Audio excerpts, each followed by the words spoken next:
Hello friends, welcome to my YouTube channel healthy English classes.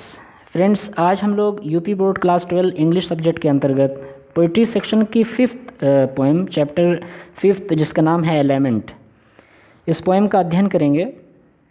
इस poem को PB. शैली द्वारा कंपोज किया गया है, जिनका कार्यकाल 1792 से 1822 तक रहा है। तो फ्रेंड्स, इस पोएम को स्टार्ट करने से पहले आइए इसका बैकग्राउंड जान लेते हैं। पी.बी. शैली एक नेचर पोएट यानी प्राकृतिक कवि थे। फ्रेंड्स, ये कविता पी.बी. शैली ने तब लिखा जब उसके मित्र का देहांत हो गया और उसकी मौत का उस पर गहरा प्रभाव पड़ा।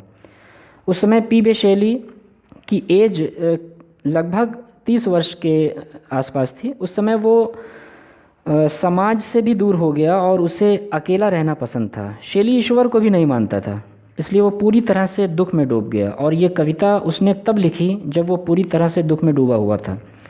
तो इस पोएम में उसने अपने मन के विचारों को लिखा है और उसे लगता है कि मौत उसके बहुत करीब है। तो आइए सीधे टेक्स्ट पे आते हैं और पोएम का आरंभ करते हैं। इसकी फर्स्ट लाइन है पोएम की कि O world, O life, O time, on whose last step I climb, trembling at that where I had stood before. When will return the glory of your prime? No more, oh never more. तो first line ओ world, O life, O time, अर्थात हे संसार, हे जीवन, हे समय, on whose जिस पर, last step आखिरी कदम, आई क्लाइम मैं चढ़ा। अर्थात वो जो पोएट है वो इस संसार को सामने रख कर बात कर रहा है कि हे संसार और हे जीवन, जो उसका जीवन था उसके बारे में भी वो बोल रहा है कि हे संसार, हे जीवन और हे समय, on whose last step I climb, जिस पर कि पहले कवि लास्ट स्टेप अर्थात आखिरी जो कदम था वो चढ़ सका या चढ़ा। Third line friends, trembling at that where I had stood before. जो यहाँ पे ट्रेमलिंग आप देख रहे हैं, ट्रेमलिंग का मतलब होता है लड़खड़ाना या कपकपाना। तो ट्रेमलिंग एट दैट का मतलब उस पर, अर्थात उस लास्ट स्टेप पे जो है जहाँ पे वो आज खड़ा है उस पे वो लड़खड़ा रहा है। वेयर, जहाँ, आई हैड स्टूड बिफोर, जहाँ वो पहले कभी खड़ा था मजबूती के साथ। अर्थात जब जो पोएट की जो युवा अवस्था थी या जब वो मजबूत था, हेल्दी था, तो जहाँ पर वो जिस संसार पर या जो उसका समय था या जो उसका जीवन उस समय का था जिसको वो याद कर रहा है उस बारे में बात कर रहा है कि तब वो मजबूती के साथ वहाँ खड़ा हुआ करता था, जहाँ पर आज वो खड़े होने में कपकपा रहा है या लड़खड़ा रहा है।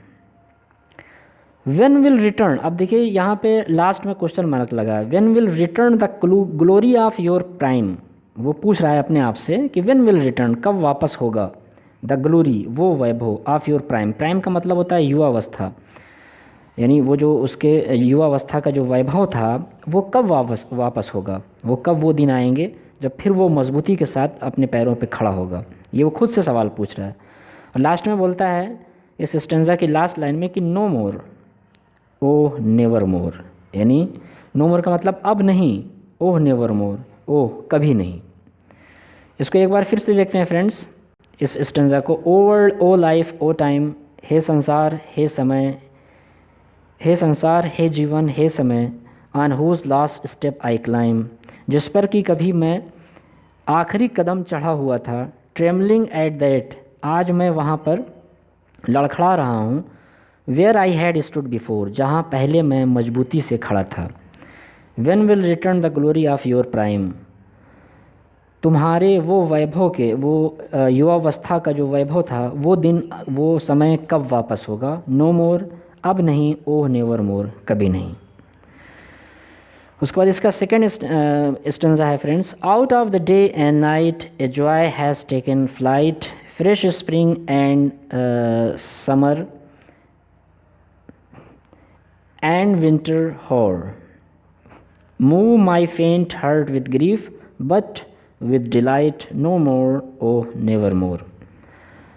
तो इसकी फर्स्ट लाइन है out of the day and night, अर्थात दिन और रात में से, आउट ऑफ द डे, यानी दिन से एंड नाइट, और रात से। A joy has taken flight, एक जो आनंद था, यानी दिन में और रात में जो इंसान की ज़िंदगी में एक जो आनंद होता है, इन दोनों समय में, दिन और रात में कोई भी ऐसा समय आता है जब इंसान आनंदित होता है। तो वही बोल रहा है कि a joy has taken flight, जो एक जॉय मिलता था, जो आनंद था, जो सुकून था, वो टेकन फ्लाइट, उसको उड़ान मिल गई, अर्थात वो चला गया। यानी उसके दिन रात का जो सुकून था, ये दोनों लाइन का मतलब ये हुआ फ्रेंड्स कि पोएट का जो मत है वो उसके हिसाब से वो बोल रहा है कि जो हमारे दिन और रात का सुकून था वो उसको फ्लाइट लग गई, अर्थात वो उड़ गया है, यानी उसके जीवन से आनंद समाप्त हो गया है। लास्ट लाइन में बोल रहे हैं, थर्ड लाइन में, fresh spring and summer and winter होर। फ्रेश स्प्रिंग का मतलब, जो स्प्रिंग का मतलब होता है पतझड़ का मौसम, तो फ्रेश स्प्रिंग यानी जो पतझड़ का सुहाना मौसम होता है, एंड समर और गर्मी का मौसम, एंड विंटर होर और जो जाड़े के मौसम में जो बर्फ़ जमती है, ये तीनों मौसम के बारे में वो बोल रहा है कि फ्रेश स्प्रिंग यानी पतझड़ का सुहाना मौसम और गर्मी का मौसम और जाड़े के बर्फ़ जमने का जो मौसम होता है, इसके बारे में आगे वो बोल रहा है कि मूव माई फेंट, यानी ये तीनों मौसम जो है वो उसके दुख को मूव कर देती हैं। मूव का मतलब होता है बढ़ा देती हैं। मूव माई फेंट हर्ट, यानी उसके हृदय के का जो दुख है उसको बढ़ा देते हैं, विद ग्रीफ यानी तकलीफ़ के साथ, अर्थात उसके हृदय में जो दुख था उसमें और वृद्धि हो जाती है, बढ़ जाती है इन तीनों ही मौसम को जब वो देखता है। बट विद डिलाइट, यहाँ पे बट विद डिलाइट का मतलब ये नहीं कि खुशी से, यानी इसको वो इग्नोर कर रहा है। बट विद डिलाइट यानी सुकून नहीं है, डिलाइट का मतलब होता है सुकून या खुशी, तो उसके जो हृदय में जो ये दुख है उसमें वृद्धि होती है इन मौसम को देख के, ना कि उसमें खुशी आती है। बट विद डिलाइट का मतलब कि प्रसन्नता नहीं होती, अर्थात दुख मिलता है।